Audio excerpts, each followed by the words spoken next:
prometida. Foram 40 anos de peregrinação, foram 40 anos em que Israel tinha uma face nômade, né? Ele não vivia numa terra fixa, mas viveu 40 anos viajando pelo deserto.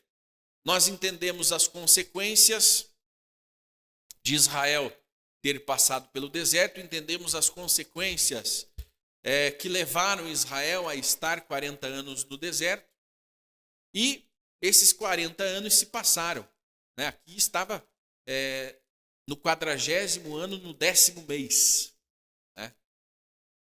Quase completando a totalidade dos 40 anos que Israel vagou pelo deserto. Após esse período, Israel, enfim, estava pronto para assumir a terra. Então, Israel mudaria totalmente agora a sua forma de ser, a sua cultura, as suas expressões religiosas, tudo isso se modificaria, né? A vida não seria mais a mesma como era no deserto. No deserto, Israel tinha uma vida mais próxima de Deus, se atentando aos desígnios sagrados. Vamos colocar, né, que no deserto Israel estava em constante espiritualidade, cuidando apenas e tão somente de manter aquele espaço apropriado para a presença divina. Então, quando você se dedica aos afazeres espirituais, isso vai te elevar espiritualmente. Inevitavelmente, você acaba se elevando espiritualmente, né? Se você passa a ter uma vida aqui mais próxima da sinagoga ou dentro da sinagoga, vamos supor, né, que a sinagoga tenha alguém que trabalha aqui dentro, fazendo os ofícios, rezando todos os dias, de manhã, à tarde, à noite, fazendo a leitura da Torá. Com o tempo, esse indivíduo ele vai se elevando espiritualmente, né? Isso é inevitável, é algo que vai acontecer. A partir do momento que você se dedica a uma posição, você vai melhorar, você vai evoluir. E foi o que aconteceu com Israel. Quando ele saiu do Egito, ele vivia na condição de escravo. Agora, veja, para você passar de escravo para o dono de terras, você precisa mudar a sua consciência. Isso é interessante, né? Deus podia simplesmente estalar os dedos, destruir o Egito completamente e, no estalar de dedos, transformar Israel em dono de terras. Mas nós precisamos, isso é um sinal muito profundo, nós precisamos nos tornar aquilo que nós pretendemos ser. Então eu, com uma mentalidade de escravo, com o corpo de escravo, com uma cultura de escravo, com a mente totalmente escravizada, eu tenho a capacidade de me tornar um senhor de terras. Nós vimos o que aconteceu no Brasil, o que aconteceu nos Estados Unidos, nos países escravocratas. Houve a Lei Áurea, a libertação dos escravos, e esses escravos, para onde eles foram? Eles foram para os morros, eles foram, né, para os espaços de terra que eles haviam, que a eles haviam sido cedidos, mas eles não conseguiram, num primeiro momento, prosperar. Eles passaram fome. No primeiro momento, foi, lógico, você se livrar da escravidão é algo que não tem preço, mas num primeiro momento eles passaram fome. Eles não tinham o que comer, eles tinham que se virar completamente. Então, logo depois que houve a abolição da escravatura, houve bastante fome, houve bastante dificuldade. Por quê? Aquela sociedade que era escrava, ela precisou se adaptar. E a ela não foi entregue nenhuma estrutura, não houve um tempo de transição. Não foi entregue a ela também um espaço de terra pronto. Foi entregue reservas, né? Mato, onde eles deveriam ali transformar e construir as suas vidas, recomeçar. Há uma transição. Agora, voltando para o povo de Israel, sim, Israel esteve escravo no Egito. Nos últimos dias de sua escravidão, a vida estava a vida estava insuportável. Né? O faraó, ele tirou a palha, ele tirou a água e exigiu que o povo construísse mais tijolos.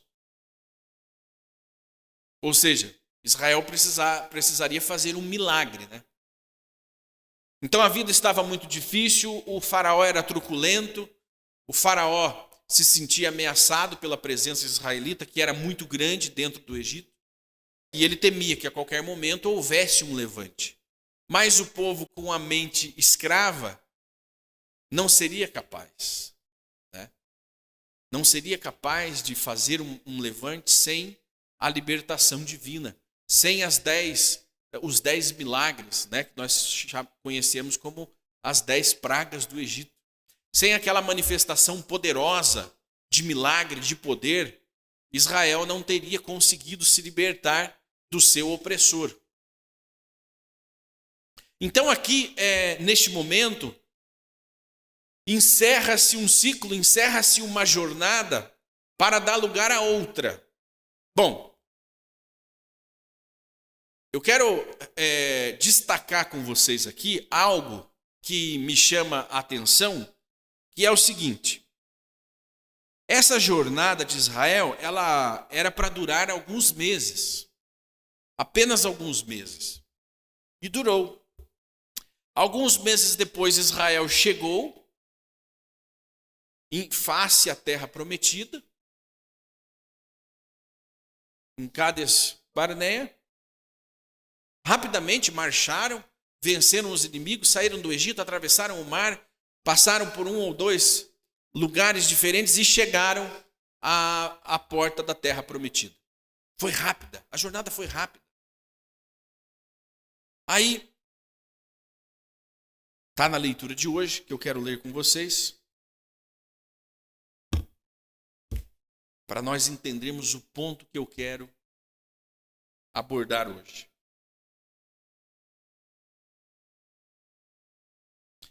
A Paraxá, ela fala antes do estabelecimento das lideranças, né? Líderes de 100, de 10, de 1000, juízes, conselho, 70 anciões foram escolhidos, separados para ajudar Moshe a conduzir o povo. E aí, o povo chega na terra. Depois que estabelecemos o sistema judiciário, conforme Deus nos ordenara, a Paraxá Devarim também é uma narrativa onde Moshe reúne o povo de Israel, uma nova geração, porque toda a geração que saiu do deserto havia morrido. O tempo passou e todos aqueles que viram os sinais, as maravilhas divinas, já haviam morrido, a não ser Josué e Caleb e Moshe. O restante todos morreram. Então, Moshe fez novamente como se fosse uma classe, né? Uma masterclass, uma classe gigante ali com todo o povo, para recontar novamente a jornada que aquele povo havia passado. Ele estava contando à nova geração todas as maravilhas divinas, todos os problemas enfrentados, todas as vitórias, as derrotas. Moshe estava repassando ao povo parte da sua história, da história do próprio povo. Sentem aqui, se reúnam, que agora eu vou contar a vocês, antes de vocês entrarem para essa nova vida, quem são vocês. Eu vou relembrá-los de quem vocês são. Quem é o seu Deus, quem nós somos. E o povo de Israel, nesse momento, neste livro todo de Devarim, de Deuteronômio, é Moshe quem está contando ao povo de Israel o que Deus falou a ele, o que Deus havia escrito na Torá. Então ele repassa toda a Torá, ele repassa os 4 primeiros livros nesse 5º livro. na terceira pessoa. Então, Moshe conta ao povo detalhadamente todas as suas aventuras, né? Todas as suas jornadas. Repassa a lei. Lembra o povo do que aconteceu. Bom, e o povo sentado ali, Moshe lembra o povo, como nós fazemos hoje. Moshe lembra o povo desse episódio, né? E Moshe disse assim, Deuteronômio capítulo 1, Passuque 21. Vê Deus, teu Deus, pois a terra diante de ti sobe e toma posse dela. Como Deus, o Deus de teus pais, te falou, não temas, nem te apavores, pois Deus te guiará e lutará por ti. Porém, quando ouvistes que chegara a hora de confrontar as nações que habitavam na terra prometida, entrastes em pânico. Todos vós, exceto a tribo de Levi, vos aproximastes de mim como turba incontrolável, desconsiderando toda a hierarquia fundada em idade, posto ou condição social. Em vez de confiar em Deus, dissestes, enviemos homens adiante de nós, a fim de que explorem a terra para nós. Digam-nos que língua falam seus habitantes, busquem a rota mais fácil e direta, pela qual subiremos, e determinem as cidades a que nós chegaremos primeiro para conquistá-la. Vosso desejo em empregar tais estratégias naturais de conquista desgotou Deus, porque evidenciava a falta de fé em sua promessa de que conquistareis a terra milagrosamente. Mas o plano que puseste, na verdade, me agradou. Isso é Moshe dizendo ao povo. Pois pensei que, se eu concordasse em enviar espias, minha confiança nos resultados positivos da sua expedição aplacaria vossos temores, e retirareis o pedido. Porém, a tática não funcionou, não retirastes o pedido. Então eu consenti e tomei 12 dos melhores e mais distintos homens. Os espias viraram para o norte e subiram o monte dos Amoritas. Tomaram do fruto da terra em suas mãos e desceram a nós, porque a terra de Israel é considerada o topo do mundo, e trouxeram-nos informação. Disseram, como o fruto da terra é enormemente grande, as pessoas que nela vivem também são. Tentavam assim convencer-vos de que seria impossível conquistar a terra por meios naturais. Bom, nós vemos aqui um povo de Israel que recém tinha deixado de ser escravo. Então, quando eu falei que Israel precisava modificar a sua mentalidade, a forma de ver o mundo, é porque com a mente de escravo, com a mente sem poder, sem capacidade, sem as crenças de que você é capaz, de que você pode, você não consegue superar os desafios que estão à sua frente. Israel não conseguiu. O povo de Israel é um retrato perfeito de nossos dias, do que nós vivemos hoje, das coisas que nos impedem, das crenças que nos limitam. Eu acredito que não sou capaz, eu acredito que não vai dar certo, eu acredito que um gigante vai me destruir.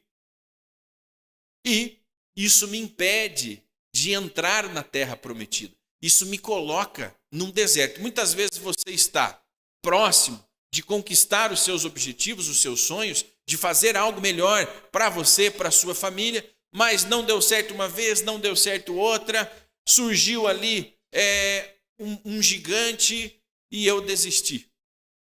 Pense que ao você desistir, você vai vagar agora por um deserto, até que você esteja preparado novamente para ter aquela oportunidade. Veja bem, o fato de você desistir não significa que você ficará parado, esperando, não. Você vai vagar pelo deserto. E estar no deserto, Moshe diz, vocês estavam no deserto perigosíssimo, com cobras e escorpiões. Passaram sede, foram punidos, milhares morreram com pragas, mas foi o que a mente daquelas pessoas proporcionou a elas. Porque os seus limites, isso está comprovado cientificamente. Hoje há toda uma gama de estudos do desenvolvimento humano que existe uma máxima, os seus limites estão apenas na sua mente. Porque se o seu colega, se o seu vizinho é capaz, por que você não é? Porque existem crenças limitantes na sua mente. Existem aquelas coisas que você acredita e que você se apega a elas, que te diferenciam daquele que de repente está mais avançado que você. Não são as condições financeiras, mas são as mentes. Elas separam você da prosperidade. Elas te afastam da prosperidade que está prometida a todos nós. Nós seremos prósperos. E todas as vezes que cairmos e nos levantarmos, nós seremos multiplicados 1000 vezes. Essa promessa que está aqui. Logo na próxima paraxá, Moshe fala das promessas feitas quando o povo de Israel tiver coragem. E eu quero que vocês prestem atenção nisso.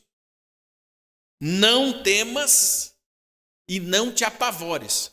A primeira ordenança: vê Deus, teu Deus, pôs a terra diante de ti, sobe e tome posse dela. Então, vá e faça o que tem que ser feito. Não temas, não te apavores, pois Deus guiará e lutará por ti. Deus te guiará e vai lutar por ti. Só que, note, nessa ocasião, nós não chegamos nem a começar a jornada, começar a missão. Nós mandamos espias, os espias com a mentalidade de escravos, eles analisaram totalmente ao contrário do que deveria ser. Eles viram frutos grandes e eles imaginaram, bom, se a fruta é grande, quem come essa fruta é maior ainda.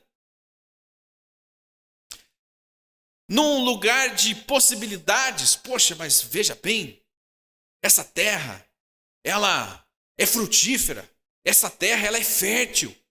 Se nós plantarmos aqui, nós vamos enriquecer mais ainda. Mas quando a nossa mentalidade está distorcida, quando nossas crenças limitantes são maiores do que os nossos desejos de vencermos, nós fazemos uma leitura contrária. Então eu chego em Curitiba, uma cidade gigantesca, uma das melhores capitais do Brasil. Se eu chego aqui com as minhas crenças limitantes, me escravizando, eu chego, puxa, mas aqui é muito grande, é muito difícil, eu não vou conseguir arranjar emprego, eu não vou conseguir trabalhar porque eu não conheço ninguém, ninguém vai me dar uma oportunidade aqui. Aqui é muito frio, aqui a cultura é diferente, o paranaense é frio, o curitibano não dá bom dia. Eu não estou me acostumando. Aqui o custo de vida é alto. Aonde é que eu vou encontrar uma oportunidade num lugar tão grande? Agora, alguém que tem a mente afiada, que consegue superar as suas crenças limitantes, ele chega aqui e ele abençoa a cidade. Puxa, mas que cidade maravilhosa, ela é grande, olha o tanto de oportunidades que estão acontecendo aqui ao mesmo tempo. Basta eu estender a mão e pegá-las. É isso. As crenças que você tem, elas vão definir quem você é. Então, primeiro, seja, para depois ter. Israel precisava ser corajoso. Israel precisava, Israel precisava ser corajoso e não se assustar. Mas antes disso,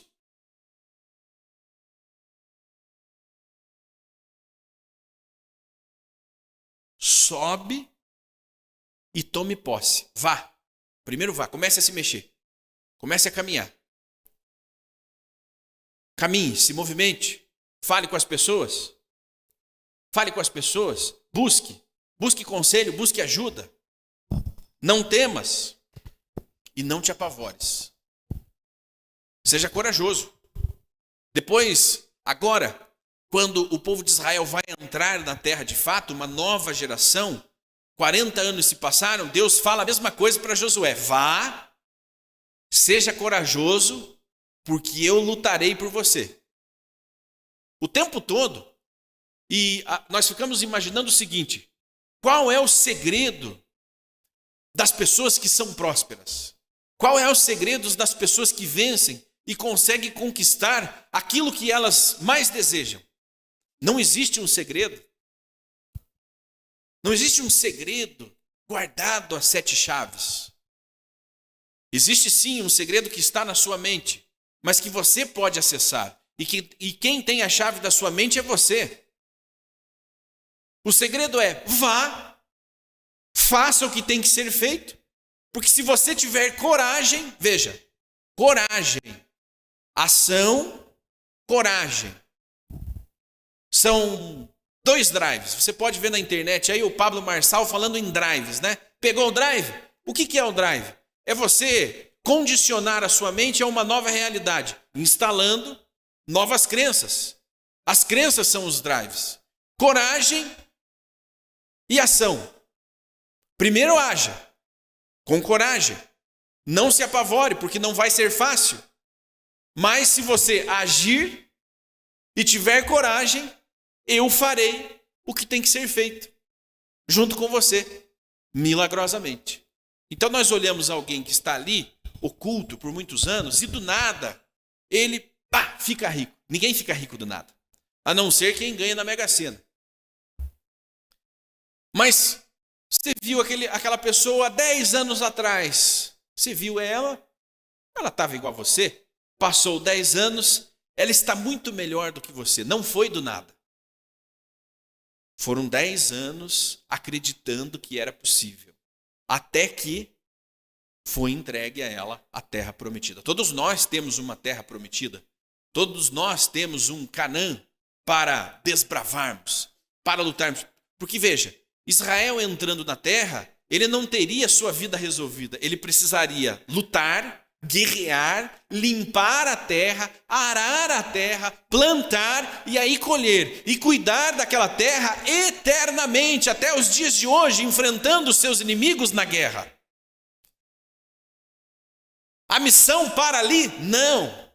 Você ganhou o teu primeiro 1 milhão, agora vem o segundo, terceiro, quarto, e você tem que lutar guerras, batalhar para defender o que é seu. Agora, eu acredito que é muito melhor isso do que ficar chorando num estado de miséria. Um miserável, uma alma miserável, apavorado, com medo da guerra, com medo da inflação, com medo do governo, com medo do frio, com medo de ficar doente. O medo, ele te afasta das coisas boas da vida. A coragem vai te colocar para produzir, para viver coisas boas, para enfrentar os seus maiores inimigos. É preciso coragem. Mas o medo te faz vagar pelo deserto. O fato de você não fazer não significa que a sua vida vai ficar mais fácil. Não! Você vai estar no meio de cobras e escorpiões. Deuteronômio 19, se você quiser acompanhar e conferir, está aqui, né? Depois que estabelecemos o sistema judiciário, conforme Deus nos ordenara, partimos de Horebe e atravessamos todo aquele deserto grande e assustador que, como viste, estava cheio de serpentes e escorpiões gigantescos. Não estávamos prontos. A mentalidade fraca. Duvidávamos de nossas capacidades. Inclusive, nesta ocasião, o povo disse a Deus: por que nos trouxeste aqui para morrermos? Você duvidou e ainda repreendeu o seu libertador. Por que nos trouxeste aqui para nos matar?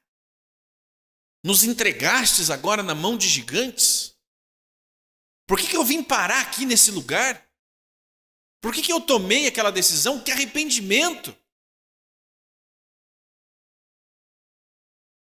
E essa limitação mental é uma limitação mental, espiritual, porque veja, quando Israel sentiu medo, ele duvidou de que Deus seria capaz de entregar os seus inimigos nas suas mãos. Quando nós sentimos medo, nós duvidamos de Deus.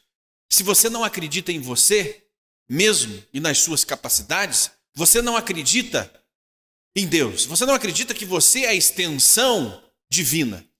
Tudo é manifestação divina. Nós não afirmamos isso? Que coisa! Tudo é a mão de Deus. Tudo é Deus que faz. Mas você não acredita em você. Ah, eu não sou capaz. Eu já estou velho. Eu venho de uma família pobre. Eu sou uma pessoa muito simples. Eu não consigo, isso nunca vai dar certo para mim. Isso é muito difícil. Gente, para levantar de manhã é difícil. Só que a dificuldade faz parte do nosso dia a dia, faz parte da nossa vida. Desde que nós nascemos, a primeira coisa que a gente não faz quando nasce é chorar. Nós choramos. Você acabou de viver. Leva um tapa na bunda. Você nasceu, você já está apanhando.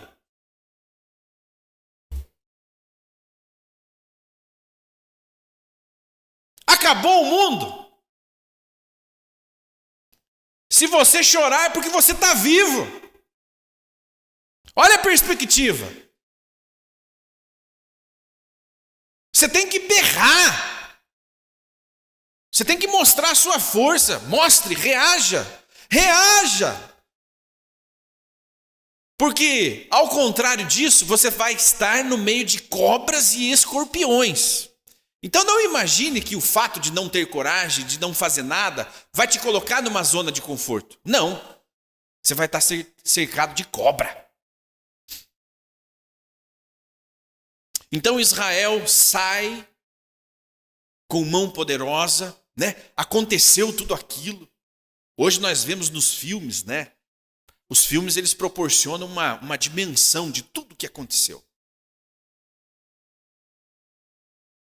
E foi ainda maior. Aconteceu tudo aquilo. Aí chegou na hora. Nós vamos voltar para o Egito. Vou voltar. Eu vou voltar lá para o interior de onde eu saí. Vou voltar para lá. Lá eu comia, pelo menos lá eu comia pepino, cebola, melancia. Lá no sítio, lá na roça, a gente tinha isso à vontade lá na roça. Lá de onde eu saí, que era do meu pai, lá onde eu cresci, lá tinha de tudo.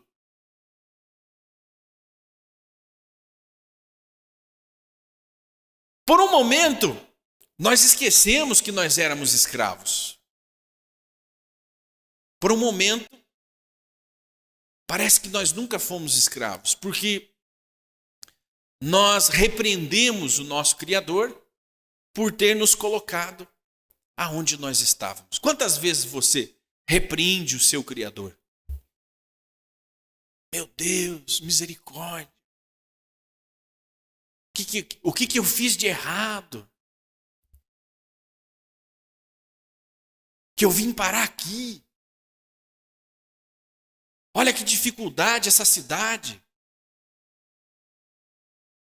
O mundo é um mundo de oportunidades. oportunidades iguais para todas as pessoas. Porque não é possível.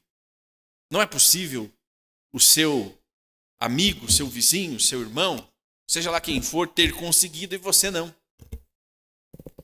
Foi porque ele fez algo diferente. Sim. Foi porque ele acreditou que era possível. Você fala assim, não, mas isso é ridículo. É óbvio que se eu acreditar que é possível, é possível. Gente, o grande segredo está nas coisas óbvias. Se você vê o quão óbvio é determinadas mudanças poderosas e grandiosas, era óbvio que o povo de Israel teria que lutar pela terra, teria que trabalhar por ela.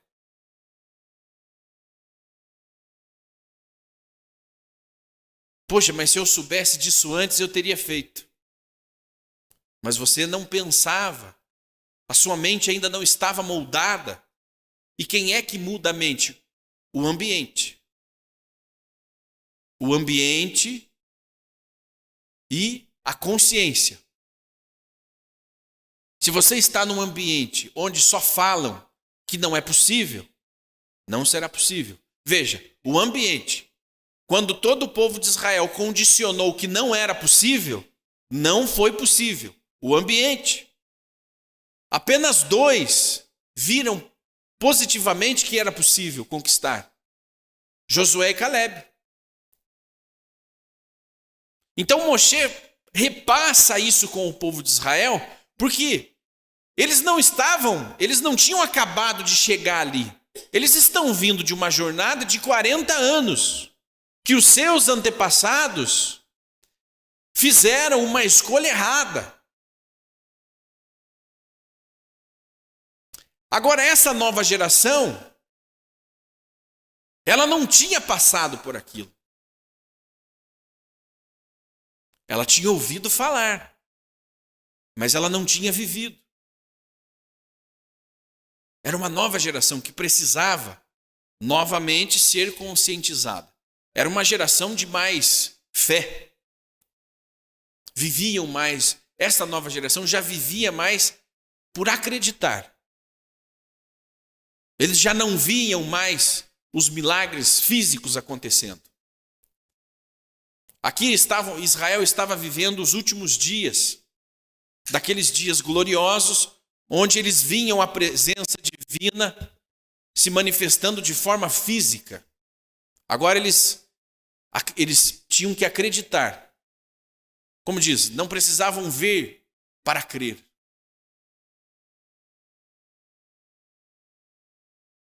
Moshe reúne esse povo, repassa com o povo toda a história. Eu vou contar a tua história. Você foi escravo no Egito. Você foi tirado de lá por Deus, pelo Deus poderoso, o nosso Deus, o Deus de Israel. Você andou por esse deserto. Aconteceu isso e aquilo. Vocês murmuraram. Vocês fizeram bezerro de ouro. Vocês pecaram contra Deus. Aí avançamos mais um pouco. E mais um pouco, e mais um pouco.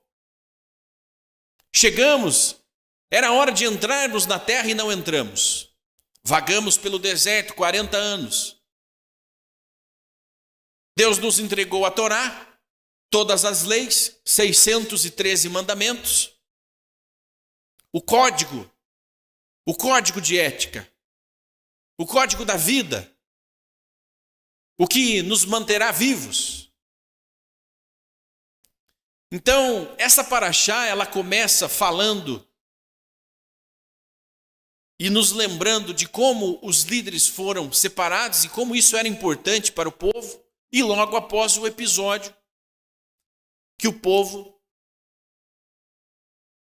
não quis entrar na terra e como consequência disso eles estavam ali repassando tudo justamente por uma decisão.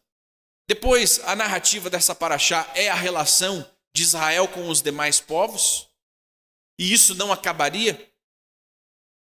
As relações boas e ruins que eles tiveram com os povos ao redor, ela continuaria, essa diplomacia, ela deveria continuar acontecendo. Alguns povos seriam destruídos, outros seriam poupados, outros, Israel estava proibido de tocá-los. E a narrativa da Torá, desta paraxá, ela se dá até aqui. Na próxima, Moshe termina, Moshe vai lembrar o povo das bênçãos e das maldições. Moshe vai profetizar ao povo o que acontecerá com eles se eles desobedecerem às leis divinas. Moshe lembra do pacto que foi feito no deserto, onde Israel disse, faremos e depois entenderemos, assumiu, casou-se com Hashem. O contrato de Ketubá foi assinado e nesse contrato não há rescisão. Não há rescisão. Quando Israel se afasta de Deus, ele paga um alto preço.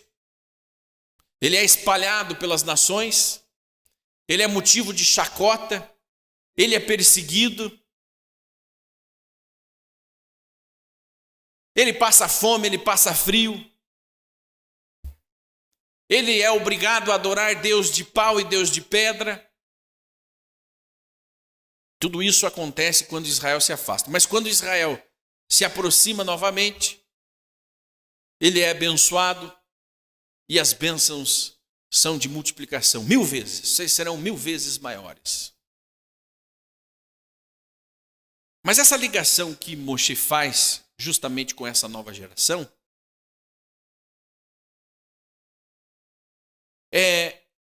parte dessa preocupação é porque Moshe não estaria lá. Ao entrar na terra, ele não estaria lá. Era a última chance que Moisés tinha de orientar o seu povo. O povo que ele amava, o povo que ele viu crescer. Agora ele tinha que ensinar os netos, filhos e netos daquela geração. Ele era o último. Ele não entraria junto.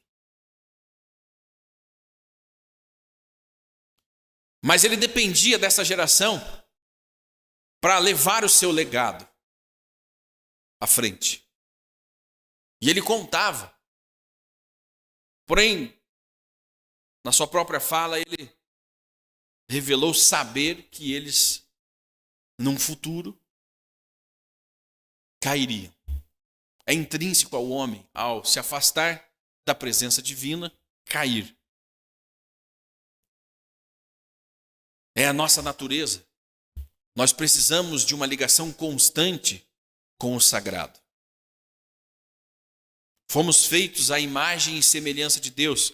Uma brasa que está no fogo queimando, ardendo, se ela é tirada da sua base, pouco tempo depois ela se apaga. Se nós não estamos em constante conexão com o divino, tudo que há de bom em nós se apaga. E com Israel aconteceu. Para frente nós vamos entender mais isso. Israel entraria na terra, venceria os seus inimigos. Israel passaria agora de nação sacerdotal para fazendeiros, camponeses. De missões no deserto, de viagens, eles passariam a arar o campo. Haveria uma mudança completa no estilo de vida judaico. Você agora não viaja mais, você agora fica em casa. Você vai plantar, vai esperar o tempo necessário para colher, aí vai plantar de novo, vai ter filhos, vai construir uma família, vai ter sua casa, vai cuidar dessa terra. A cada 7 anos você deixará a terra descansar por 1 ano. Agora Israel teria novas leis em vigor, as leis ligadas à terra de Israel, que só podem ser cumpridas lá. Velhas preocupações deixariam de existir, mas existiriam novas. Leis estabelecidas ao comportamento no deserto seriam substituídas por leis ligadas ao comportamento na terra.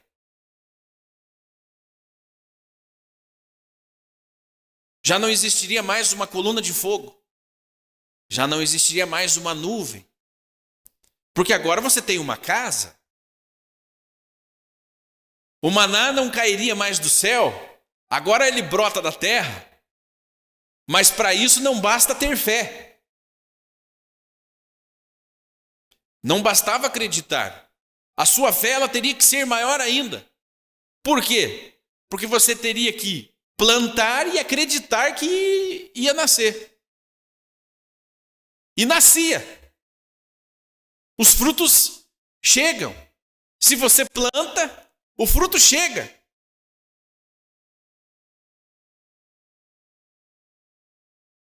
Porque a fé está em agir, não em apenas acreditar.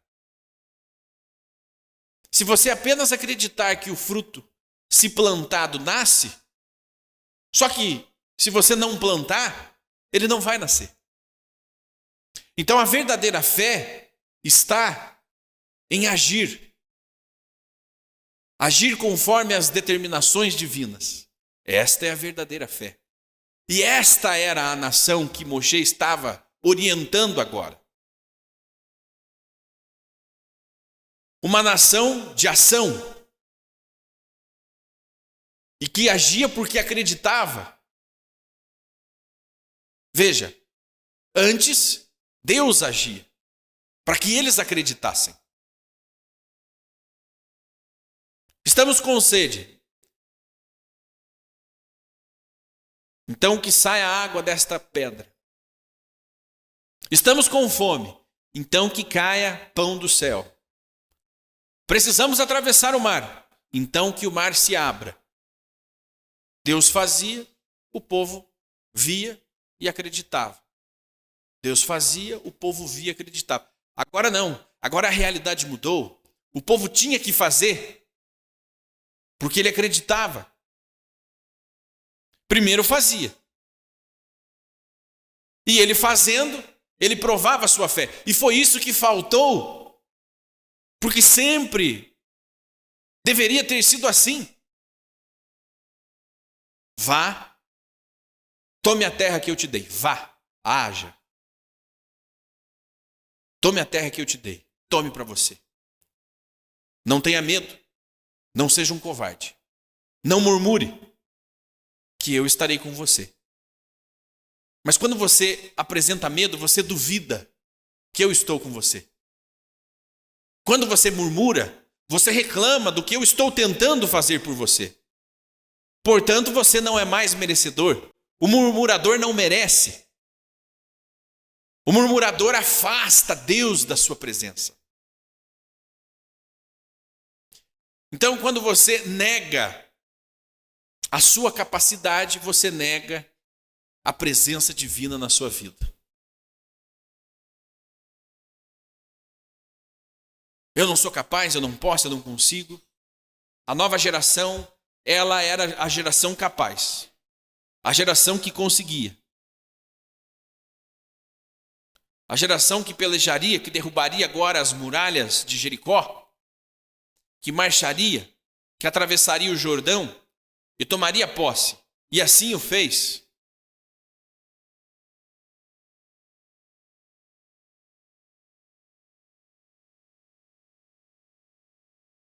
Assim foi feito, e assim Israel prosperou. E assim Israel prospera. Veja, vamos trazer para os dias de hoje. Se Israel, em algum momento, duvidar da sua capacidade, ele é destruído pelos seus inimigos. Se em algum momento ele tiver medo, ele é destruído pelos seus inimigos. Se em algum momento ele murmurar, ele é destruído pelos seus inimigos. Isso é real, isso está acontecendo agora. Então os judeus desenvolvem as maiores tecnologias, as melhores armas, usam de diplomacia, têm astúcia. Foram no Irã e eliminaram o seu maior inimigo lá dentro. Lá dentro. É coragem. É coragem. O que será de nós? Mas se nós... Ele está lá. O inimigo está lá. Mas o que será de nós se nós formos lá e se nos pegarem? Então, Israel hoje é a maior prova de que se você acreditar e fizer o que tem que ser feito, você será bem-sucedido. Simples. Mas não é simples. Você precisa ter isso na sua mente. Você precisa dizer para a sua mente. Diga, fale para você mesmo, para o seu subconsciente, porque aí dentro de você mora uma outra pessoa que você não conhece e que não gosta de você. Vire amigo dela, traga ela para o seu lado. Diga, nós somos capazes, eu sou capaz. E quando o seu cérebro te diz um não, você diz sim. Para com isso, cala a boca. Você não vai conseguir, você é um trouxa. Para com isso, cara. Você é boba. Você não consegue isso aí não, você não tem essa capacidade. Quem você pensa que é? Você fala, eu sou uma filha do Deus de Israel. Eu sou um filho do Deus de Israel, eu sou um judeu. Eu tenho a minha história, eu tenho a minha vida. Se Israel, em algum momento, duvidar de quem ele é, da sua capacidade, de onde ele quer chegar, quem são os seus inimigos, ele é destruído. Assim aconteceu no primeiro, na destruição do primeiro, do segundo templo. Assim aconteceu no Holocausto. Assim aconteceu na Inquisição. Nas cruzadas, quando Israel duvidava da sua capacidade, quando Israel se afastava de Deus, porque quando você duvidou da sua capacidade, você deu mais um passo para longe do seu Deus. Você não é a manifestação de vida? Não foi feito a imagem e semelhança de Deus? O tempo todo? Não, mas isso é coisa de Deus. É Hashem. Hashem é que fez, Hashem é que faz. Mas realmente você só prova a ele e a você mesmo, e principalmente a você mesmo. Prove a você mesmo de que você acredita em Deus, de que você tem fé. Acreditar é ter fé de que Ele está com você, mas somente agindo é que você terá essa comprovação. Então teste a você mesmo. Você não precisa testar Deus. Teste a você mesmo as suas capacidades. Olhe para trás. Veja de onde você saiu e aonde você está hoje. Já entrou na sua terra prometida? Está para entrar? Se você desistir, há um deserto. Não há morte, há um deserto, onde você será purificado das suas crenças, será purificado da sua negatividade, será purificado dos seus maus costumes, será purificado da sua indisciplina, será purificado da necessidade de coisas fáceis. É no deserto, com cobras e serpentes, que você se purifica. Só que veja, nós temos a oportunidade de conquistar algo rápido. Ela vem. Só que nem sempre funciona, porque nós não estamos preparados para mergulhar de cabeça naquilo. Porque duvidamos. Duvidamos que aquilo seja possível. Não, não é possível. Não, isso é pegadinha. Sim, está aqui essa oportunidade para você. Não. Isso aí é golpe. Não é tão fácil assim. A vida inteira eu sofri. A vida inteira eu fui escravo. E em 3, 4 meses eu já vou entrar na terra prometida? Não, não é possível. Tem alguma coisa errada. tem algum gigante lá me esperando. Então a tua mente, ela te sabota diariamente. Por quê? Porque você não acredita na sua própria capacidade. Ela vai te sabotar, ela vai te afastar dos teus objetivos, ela vai te afastar das suas conquistas, ela vai te afastar de uma vida melhor, ela vai te afastar da presença divina, porque tudo está ligado à sua conexão com o divino. Se você é medroso, se você não tem coragem, se você murmura, você está afastado do seu Criador. A sua conexão espiritual baixou. E são coisas óbvias. Não é óbvio que nós temos que andar próximos de Deus? Não é óbvio. Fale. Poxa, mas esse cara parece um idiota repetindo isso. São coisas óbvias, mas você faz. Você faz coisas óbvias. Nós não fazemos, nós negligenciamos o óbvio. Nós ficamos procurando segredos. Mas qual é o segredo? Qual é o segredo disso? O segredo está aqui, ó. Leia, aprenda e pratique. Leia, aprenda e pratique. Leia e pratique. E vai aprendendo, eu diria. Israel ouviu. Nós ouvimos, nós lemos, estamos ouvindo a palavra divina. Vamos praticando. E depois nós vamos entendendo. Vamos ouvindo, vamos praticando e vamos entendendo. Não, é o seguinte, quantas vezes você ouviu? Deixa eu entender isso aí primeiro. Depois eu vejo. Deixa eu entender como é o judaísmo. Nós temos no Brasil 100 milhões de brasileiros que têm uma ascendência judaica, uma ligação direta com a história judaica. Na Inquisição, era crime ser judeu. Isso é impensável para os nossos dias. Há 500 anos atrás e há 80, na Alemanha nazista, também era crime. Muito parecidos os dois períodos. Hitler se inspirou muito no que os inquisidores fizeram contra os judeus. As leis de Nuremberg, que proibiam os judeus de estudarem em escolas, de terem professores judeus, advogados judeus, médicos judeus, do judeu ter um comércio, do judeu a concorrer um cargo político. Essas leis foram usadas lá na Inquisição, há 530, 540 anos atrás. Ora, faltava água, a culpa é dos judeus. Alguém morria de alguma doença misteriosa, a culpa era do judeu. Os judeus envenenaram. Desaparecia uma criança, os judeus sequestraram aquela criança. E os judeus foram sendo demonizados. Os judeus eram prósperos, muito prósperos. Os judeus que estavam na Península Ibérica eram muito prósperos. Eram comerciantes, mexiam no mercado financeiro, financiavam as expedições, eles faziam parte da coroa. O conselheiro, um dos conselheiros da coroa espanhola era Dona Bravanel, né? Antepassado do Silvio Santos. Veja que ligação.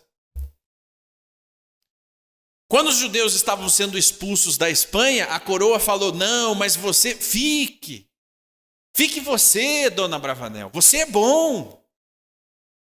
Ele tinha muito dinheiro, era um dos homens mais influentes. Dona Bravanel disse não e foi embora para a Grécia. Se o meu povo sai, eu também saio. Pegou o que ele tinha e foi, né? Mas os judeus eram muito prósperos e a coroa precisava de dinheiro. A igreja da época estava corrompida. Ela também viu as grandes possibilidades em ter o dinheiro judaico, as posses judaicas, a prosperidade judaica. Veja bem, eu quero a prosperidade judaica para mim, mas eu quero sem ter que fazer o que eles fazem. Eu vou tomá-la. E tomaram. Então, se você era um judeu da época, você não podia usar quipá, você não podia guardar o sábado, você não podia ser judeu, você não podia nem sequer pensar em ir à sinagoga no Shabat. Você seria preso, teria os seus bens, na pior das hipóteses, você teria todos os seus bens tomados e viveria como um degredado. O que é um degredado? É um mendigo. Sem nada, te tomo tudo e você vive na rua agora. Você e sua família. Essa era a condenação mais branda, porque as outras eram de morte. Os judeus eram queimados nas fogueiras, eram afogados, eram condenados à prisão perpétua. Então chegou um momento na Espanha e Portugal que se tornou insustentável para os judeus. Quem não se convertesse teria que deixar a Espanha. Então milhares de famílias começaram a fazer suas conversões. E a conversão era assim, pegava lá um balde d'água, jogava na cabeça, tá batizado. Né? Pegava mais um, tá batizado. Vem você para cá. Pegava mais um, tá batizado. Mas mesmo os judeus fazendo as suas conversões, eles não se tornavam como cristãos velhos, que era aquela família cristã. Não, eles eram chamados de cristãos novos. E eram cidadãos de segunda categoria. Eles não tinham os mesmos direitos. Eles eram vistos com desconfiança, porque, afinal de contas, não dava para confiar nos judeus. Eles estão mentindo, eles não se tornaram cristãos. Eles ainda praticam. Os judeus começaram a mudar os seus nomes, trocar, né? Yaakov ben Yehuda, não, agora ele começou a se chamar José Maria, José Oliveira, Jacó Santos. Eles trocaram os nomes, foram substituindo. Hoje no Brasil existem mais de 16 mil sobrenomes de judeus sefarditas que se converteram, que mudaram. Tirou o Ben Yehuda e colocou Santos, Oliveira, Correia, Melo. São mais de 16 mil. 300 sobrenomes são os mais comuns. Eu sou Oliveira. Provavelmente aqui nós temos Santos, Pereira, Silva. São sobrenomes comuns e são mais de 16 mil. Bom, esses judeus, eles estavam longe da sua terra. Longe. Dependiam da boa vontade das demais nações para ali ficarem. E foram expulsos. Mais de 120 mil judeus tiveram que sair da Espanha rumo a Portugal. Chegando em Portugal, lá os judeus até então eram bem vistos. Faziam parte da coroa de Dom Manuel. Financiavam as expedições. Dom Manuel já estava conquistando as Índias. As expedições eram lucrativas e os judeus faziam parte das expedições, porque tudo que o judeu toca vai para frente. Por quê? Porque ele tem o código da prosperidade. Então o que o judeu pegava para fazer funcionava. Vamos desbravar o mundo, vamos. E os judeus iam e desbravavam e traziam lucro para o rei. Dom Manuel até então via os judeus com bons olhos. Mas a ganância de Dom Manuel levou ele a fazer um acordo com a coroa portuguesa. A ganância, a pressão, os interesses políticos. Dom Manuel faz um acordo, uma proposta de casamento surge e eles aumentariam o seu território. Muitas vezes. Dom Manuel faz o acordo e, como parte desse acordo, ele seria obrigado a converter todos aqueles judeus que ali estavam ou expulsá-los. Então, em 1497, Dom Manuel emite um decreto obrigando todo judeu a se converter. E eram milhares de famílias. Então, chegou o momento que, nós temos que converter esses judeus todos aqui do dia para a noite.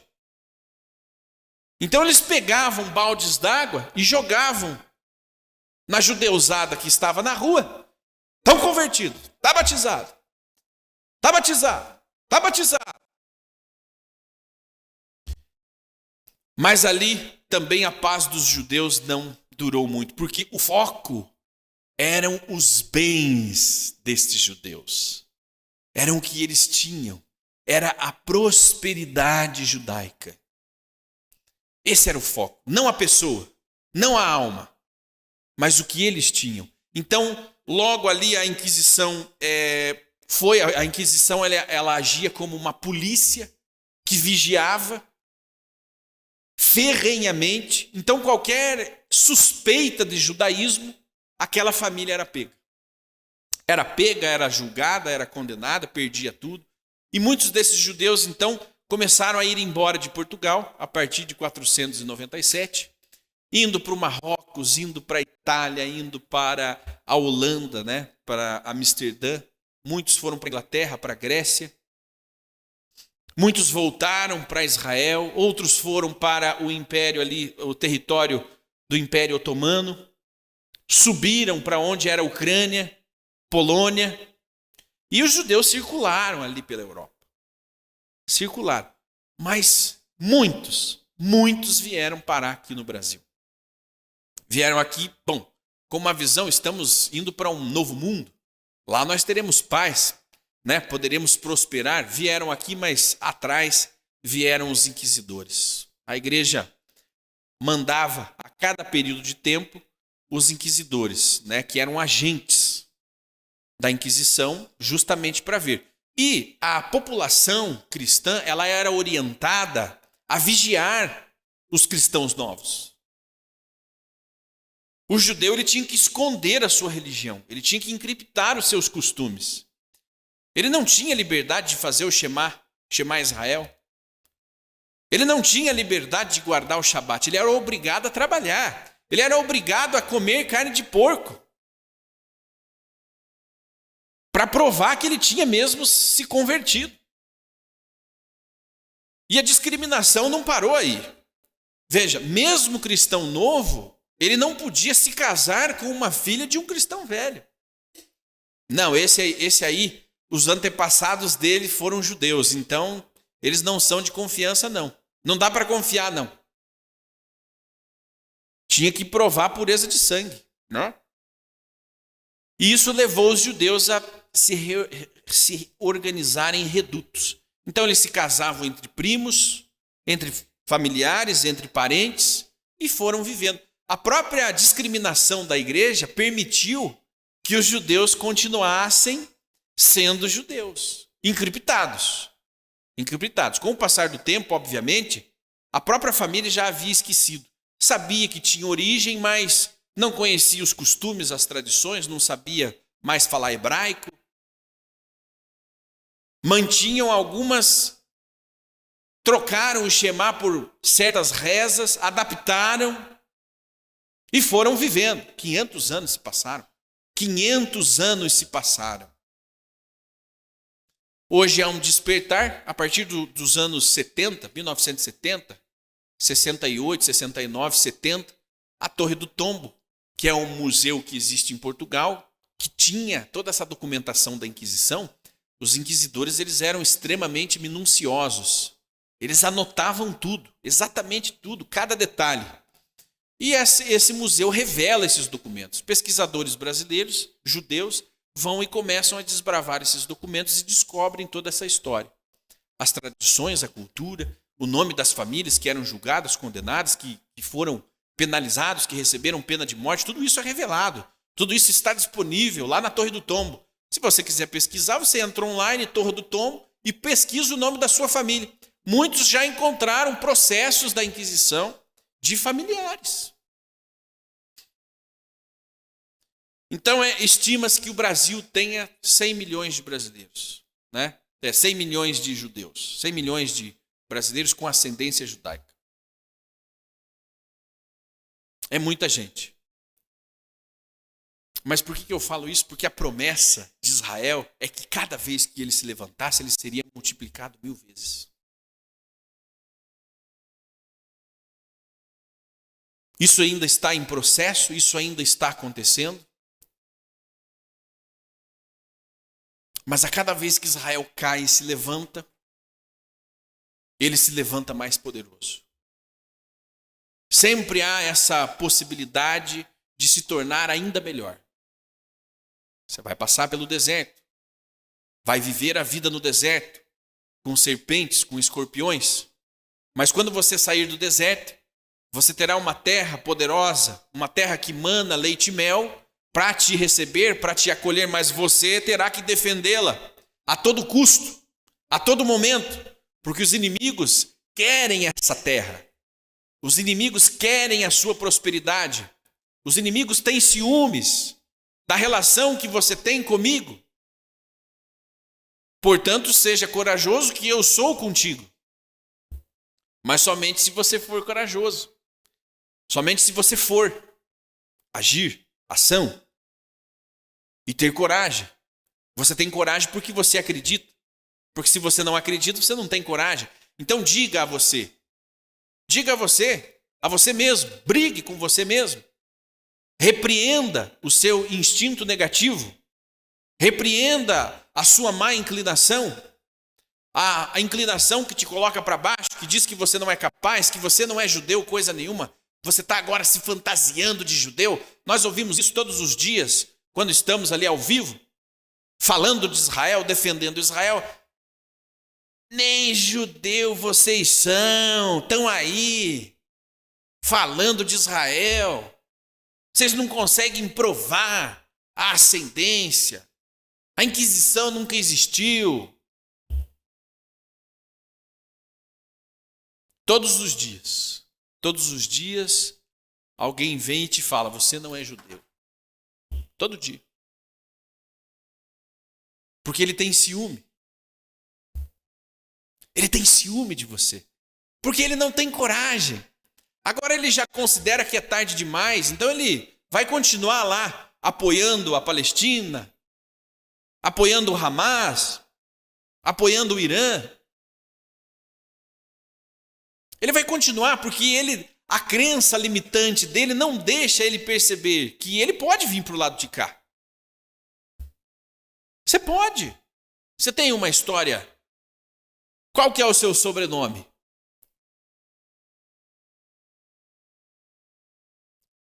Então não permita que o seu Yetzer Hará, sua má inclinação, seja mais poderosa que os seus inimigos. Porque os seus inimigos estão lá. Não precisa você ser seu próprio inimigo. Se é por falta de inimigo, tenha aos montes por aí. Não seja você mais um a te sabotar. Se você não luta por você, ninguém vai lutar por você. Ninguém vai pegar na sua mão. Você vai ter que aprender pela dor. E é assim conosco. Foi assim com Israel, é assim até os dias de hoje, porque a promessa ela não se altera. Ela é eterna. A promessa é inquebrável. A promessa de coisas boas e de coisas ruins.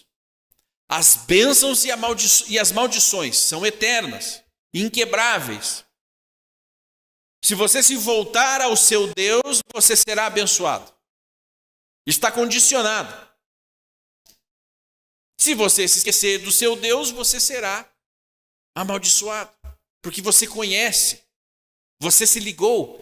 Honre o pacto que você assinou. Honre o pacto, é o mínimo. O mínimo que você pode fazer é honrar com a sua palavra. Porque Deus honra com a dele eternamente. Esse é o recado. Essa é a mensagem. Honre o Deus que te deu a vida. Honre as promessas. As palavras não são vãs. As palavras divinas não são vãs. Elas são palavras eternas do que vai acontecer. Não brinque com o sagrado. Carregue isso no seu coração, carregue isso com você, que você será grandemente abençoado apenas por fazer. Fazendo, você já comprova a Deus que o ama. Mas fazendo o quê? São coisas inatingíveis? Não. Levante de manhã, vá trabalhar, cuide da sua família, produza, crie, reze ao seu Deus, agradeça. Não é nada surreal, não. Você não tem que inventar. Você não tem que inventar a roda. Já foi inventada. Apenas viva e prospere. Viva, enfrente os seus desafios, que eu te entregarei o que for necessário. Então, ficar chorando em casa não vai te levar a lugar nenhum. Ficar reclamando do governo não vai te levar a lugar nenhum. Ficar chorando as suas dores não vai te levar a lugar nenhum. Você vai ter que passar pelo deserto que não é mole, não é fácil, é quente, queima. É quente, queima, tem cobra, não tem água. Aí realmente você precisa de milagres para sobreviver. Então vamos em frente, né? Que este momento possa ter possibilitado você de começar a enxergar. Isso se chama autoconsciência, ok? Quando Israel teve autoconsciência, quando ele se conscientizou do seu papel, quem eu sou, para onde eu vou, quem é o meu Deus, quais são as minhas crenças, o que te limita? O que limita você? Identifique isso. Chegue em sua casa, reserve um momento, só você e o seu Criador. Pegue um lápis, uma caneta, um papel e faça uma lista das crenças que impedem você. Tente identificá-las. A partir daí você vai desenvolvendo autoconsciência, que é conhecer a sua mente. Conhecer os gatilhos, ou seja, pensamentos que te impedem de fazer o que precisa ser feito. Porque no fundo você sabe o que precisa ser feito. Mas existe sempre um pensamento que diz a você, olhe para lá. Olhe para o lado de lá, não olhe para cá, não resolva isso agora, não mexa com isso agora. Vai ser pior, não faça isso, não vá em frente, vai ser pior para você. Então, escreva, anote e comece a identificar e comece a trabalhar com cada uma dessas crenças que limitam você de resolver o que precisa. Ah, olha, eu estou precisando fazer um curso de inglês. Por exemplo, preciso fazer um curso de inglês. Ok, o que está te impedindo? Não, eu não sou capaz. É capaz, tem crianças de 10, 11 anos que estão fazendo, você não é capaz? Você é capaz sim. Eu preciso vender esta casa, ou eu preciso comprar uma casa. Ok, o que está te impedindo? Não, para isso eu preciso mudar a minha faixa salarial. Ok, o que está impedindo isso? Não, para isso eu vou precisar mudar de trabalho, ou vou precisar me qualificar ainda mais. Ok, então como que você vai se qualificar? Bom, isso é vivendo na prática. Agora, comece identificando aquilo que te coloca para baixo. Identifique as emoções, são muitas. Quais emoções coloca você para baixo, faz você se sentir mal, faz você deixar de ter vontade de viver, você se trancar num quarto, você ficar lá na sua casa, depressivo. O que te deixa em depressão? Identifique isso. O que te deixa triste? Primeira coisa, o que te faz ficar triste? Anote e comece a analisar. Mas afinal de contas, isso é um verdadeiro motivo para eu estar triste? Conteste a existência da sua tristeza. Conteste. Comece a identificar os seus sentimentos, os bons, os ruins, o que está travando a sua vida. Anote isso, comece analisando, comece a lidar com isso e com o tempo você vai modificando a sua mente. Eu sou capaz? Você é capaz. Você foi feito à imagem e semelhança de Deus com todas as capacidades humanas.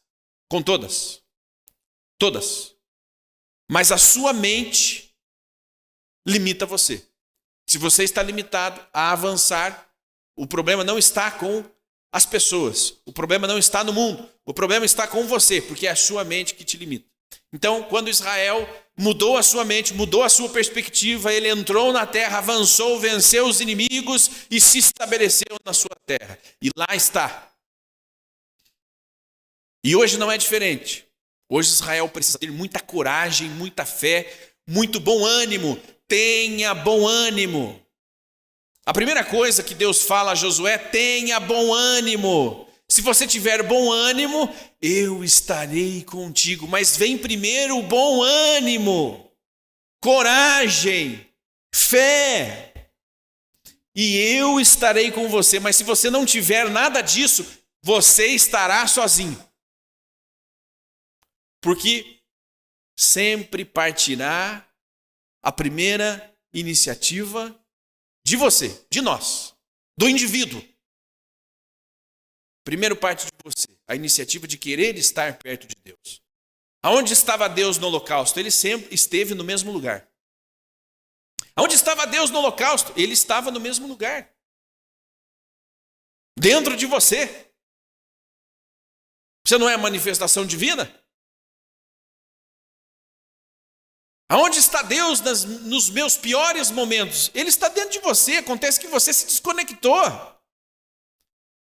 Os seus problemas são maiores do que o seu Deus. Não é isso? Os seus problemas são maiores que você. Os seus problemas são maiores que a sua fé. As suas dores são maiores que a sua própria existência, que é a existência divina. Porque você fala, o Deus de Israel, o Deus poderoso, que tirou Israel do Egito, mas ele não consegue ajudar você? Que isso possa trazer a você um pouco mais de consciência de que você é capaz. E se espelhe, gente, não está longe. Se espelhe em que Israel está fazendo. Em meio aos seus inimigos, ele sobrevive e ele prospera. Não tem tempo ruim. Israel não pode parar para chorar as suas vítimas. Ele está lutando. Está na iminência agora de sofrer um ataque maior ainda. Está lá lutando, os judeus hoje estão rezando em Israel, todos nas sinagogas. Ninguém parou para ficar chorando. Não tem tempo. Não dá tempo de chorar, meu irmão. Ok? Então vamos em frente. Tenha bom ânimo. Qual que é o segredo? Tenha bom ânimo.